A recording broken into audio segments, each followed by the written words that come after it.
Alright guys, HyDra back again today. Hope you're doing well and enjoying your day so far. Scump has been talking about a potential return to competitive for some time at this point, even revealing a few weeks ago that he was definitely considering 80% likelihood coming out of retirement, but he wasn't quite sure enough to do exactly that for the new season, staying on the sidelines for the time being. But he does mention the new potential OpTic Nation team that might be playing some of these online kickoff tourneys. They've got their team of 4 in mind. Would this mean that Scump could even dip into challenges if he really fancied it? Very much enjoyed to your thoughts in the comment section below. Hit the like button if you enjoy. Subscribe if you're new as always. I would greatly appreciate it. First of all, Evil Geniuses won the Valorant World Championship last night. Crazy stuff actually, because their season in the Valorant side echoed in some ways the season of Evil Geniuses back in 2018 where they won the COD stuff, because they were terrible in the middle of the season and then made the miracle run really. But it wasn't a fluke, as you know, this tournament was arguably a fluke at the COD side. It wasn't a fluke what Evil Geniuses did in Valorant, but also they've got this kind of like villain thing, right? Obviously they had Eggs, and then in Valorant they've got Demon 1.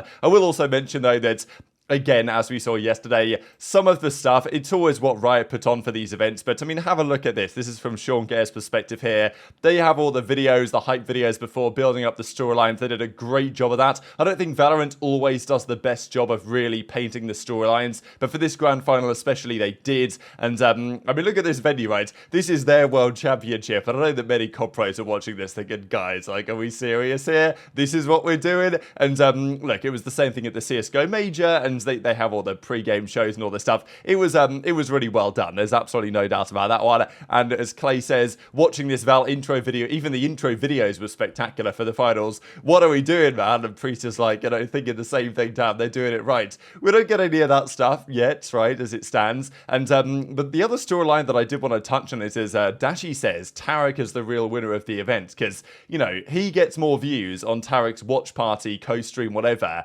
than the main broadcast does, which is not dissimilar in some ways to Scump in the CDL side. And I think it's really interesting actually, because I don't really watch the mainstream. If I'm watching Valorant, I just watch Tarek's stream. That's become the de facto mainstream. And it also kind of means that for the mainstream broadcast, they don't really need to put in the effort that they maybe did before, because they just get the viewership through Tarek's stream. But then Tarek just has so much leverage on Valorant that, like, you know, they basically need him, because I know people would say, oh, well, if Tarek didn't co-stream it, then people would just watch the mainstream. But I don't think that's fully the case, especially because the quality of the main broadcast, I think, has declined somewhat, to be honest, because maybe the watch parties are happening. So I think it's interesting the parallels there between that and the CDL side, because, you know, Valorant really needs Tarek to keep doing what he's doing. And in COD, they really need Scump to keep doing what he's doing as well. But we don't know really whether that's going to be possible, right? I mean, it's been a talking point for months, right? It was a big discussion even at the Boston Major in February. We're going to go back to YouTube.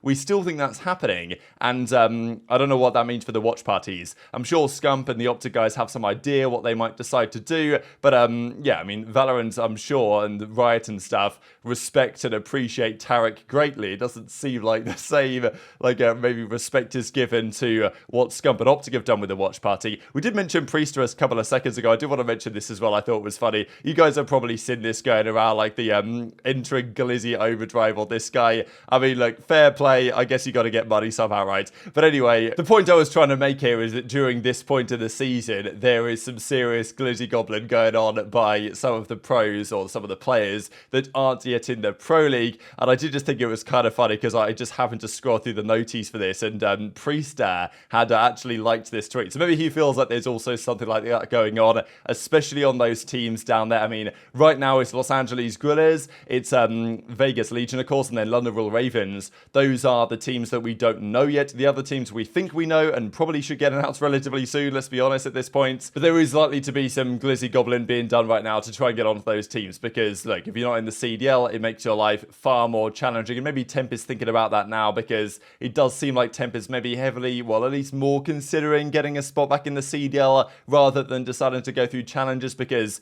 it's just a big risk if you start in challenges. There's no guarantees you get back in. Some players have done so successfully, but that's you know, not necessarily the case at all. So the OpTic podcast comes out the other day, and Scump especially was discussing some really interesting things about some of the, obviously, looking at the OpTic jerseys and stuff like this. But I'm also talking about the upcoming season, right? We know that the game is coming out in the early part of November. The beta happens at the start of October, right? It's like October the 6th or something, the beta launches. So it's quite a while away until, we actually get any real insight into the new title. But we believe it's going to be better than the game that we have currently had for the last year or so. Scump seems pretty excited for it, relative at least. He has these concerns, right? He's talked about the fact that if they just bring back the old maps, that's a little bit underwhelming, and I totally get that perspective as well. But when the game launches, of course, all the kickoff tournaments happen, and the kickoff tournaments are traditionally nowadays pro player plus creator. Now, I don't know whether they're going to be able to do anything different this year, just because we've seen from Zoomer in the last few days that he's helped kind of orchestrate this CDL Warzone tourney with the promise that he'd get to host his own one when the game begins. Now, I'm guessing the CDL aren't going to allow Zoomer to run that tournament as just OpTic, FaZe, whatever, online, because the CDL didn't seem to want to do that anymore. They maybe should take a lesson of the pre-CDL days when in the CWL, for example, we had this CMG Pro Downs that would happen right at the start of Black Ops 4. It was all the pro teams that had just formed for that season playing online, and they got mega viewership and generated mega hype for the season. But, the CDL seem to want to wait until their season begins, until you actually get to see any of the pro teams play together, which is a bit unfortunate. But then again, the teams can just stream their practice anyway if they want to. So I don't really get the whole point of this. But probably what it means is that, again, it's going to be 2 CDL pros, 2 Warzone creators, or 2 content creators or whatever for the upcoming year. The funny thing is, though, that many players that fall into that content creator category aren't really content creators, let's be honest. So Scump says that for the new season, those kickoff tourneys, he's going to be running it with Priestahh and Shotzzy from the OpTic actual team,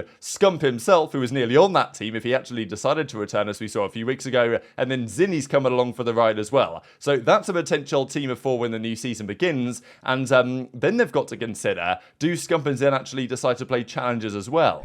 Competing, you and Zinni, for OpTic Nation. Not OpTic Nation. I'd play.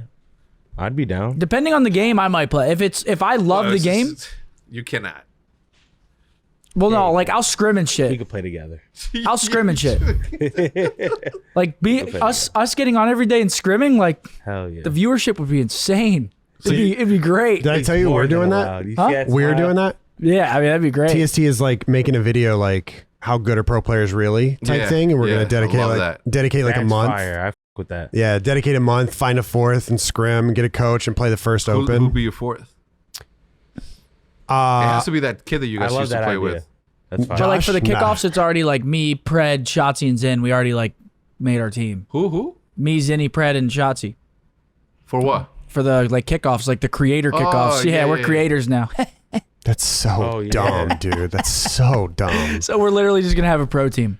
Yeah. Basically, I mean pro team. I know I'm not professional, wash, whatever. No, But I wouldn't. If I was you, I would never say that shit. Pro team. Ever. So dumb. I would never. So Scump did mention a few weeks ago that he was, talking to Shotzzy, and he was like 80% sure that he wanted to actually come out of retirement, but he wasn't 100%, so decided not to. They went for Drazah, then they went for Kenny instead. And I think it's probably a sensible decision, all things considered. But if this game is good, if the next track game is good, there's always a chance. And if Scump does want to come out of retirement, Hex will find a way to make him a spot on that starting team, I'm sure. But Scump could still be, Scump when he retired was still probably top 10 player in the league as far as I'm concerned. Okay, maybe wasn't the absolute ridiculously dominant Scump we saw a few years ago, but still a very good player in the league and had a really great start to the season, Scump, before he decided that he'd had enough and wanted to step away. So seeing Scump back with Pred and Shotzzy, that's going to be, let's be honest, right?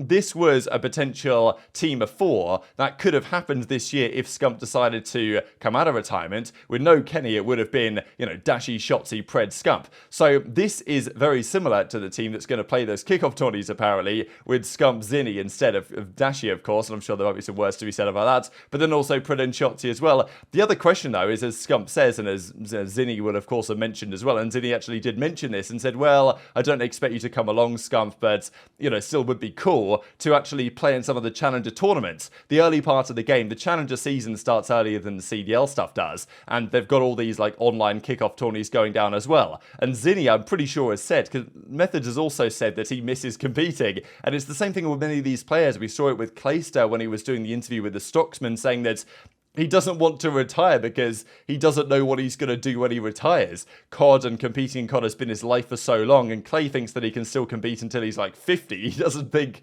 there's going to be an issue. Okay, if he massively falls off or no one wants to give him a spot, then Clay will be forced into calling it a day.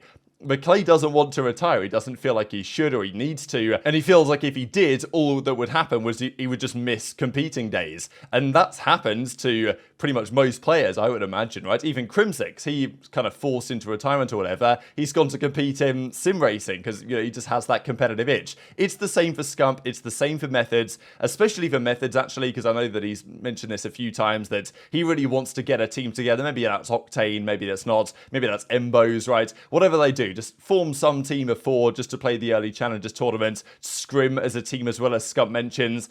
And the viewership on that would be mega, no doubt about it. And just to see them play in the early Challengers Cups would be a lot of good fun. So hopefully it happens. And maybe even we can see some of these old iteration of rosters make a return at some point or another. But yeah, I'm just thinking, like, the CDL is very competitive. But Kenny almost has to think about that a little bit. Because, as I've said, if Scump comes back, I think he comes back as a flex. And I think I would prefer to see him in that role. And I think that's where he might be best suited at the moment. I'm kind of sad that we never got to see Scump in the flex for longer, because every time Scump picked up the AR in the last few years of his career, he was discussing, and even in the early part of Scump's career, he said that, like, look, if you give me an AR, I'll be ridiculous with it, but I'm just better on the sub, or more impactful on the sub, and that's what he used to use. But I think that if Scump was to return, that OpTic flex role is the place that he would potentially be. So, I don't know, it depends. Like, maybe if this game is particularly good, I don't think Scump's going to be coming back, like, mid-season or anything, but if he was 80% sure he wanted to come out of retirement this year, then what's to say that next year, with the Treyarch game, if this year's game has been pretty good and things are moving in a good direction,